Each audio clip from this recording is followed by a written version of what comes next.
நிலத்தை பற்றி கூறுகிறேன். நான் குறிஞ்சி நிலத்தின் பெருமையான குருவனாக உங்கள் முன் நிற்கிறேன். குறிஞ்சி நிலத்தில் மலைகள், குளிர்ந்த காலநிலை மற்றும் அடர்ந்த வளங்கள் கொண்ட பகுதியாகும். குறிஞ்சி பூவும் செங்காந்தல் மலரும் இந்த நிலத்தின் அரிய கொடை. எங்கள் தெய்வம் முருகப்பெருமான் எங்கள் வீரத்தையும் நல்லெண்ணத்தையும் காக்கும் தெய்வம். எங்களை குறவன் குரத்தி என்று அழைப்பீர். எங்கள் ஆயுதம் வேல், எங்கள் நம்பிக்கை மலை. எங்கள் ஊர் சிறுகுடி இயற்கையோடு இணைந்தது. குறிஞ்சியால் மலை வாழ்வின் இனிமையான நாதம். இங்கே விளையும் மலைநெல், திணை, பழங்கள், கிழங்குகள் அனைத்தும் இயற்கையின் பரிசுகள்.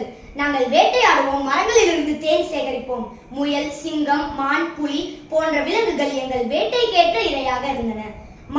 மயில், கழுகு போன்ற அழகிய பறவைகளும், அகில், நாகம், தேகு போன்ற மரங்களும் எங்கள் வீட்டு அலங்காரம். மலைக்கும் உயிருண்டு, அதை காக்கும் கடமை நமக்குண்டு. இன்று மலைகள் அழிக்கப்படுகின்றன, வனங்கள் மறைந்து வருகின்றன. நாம் இதை பாதுகாப்போம், வருங்கால சந்ததிக்கு கொடுப்போம். நன்றி, வணக்கம்.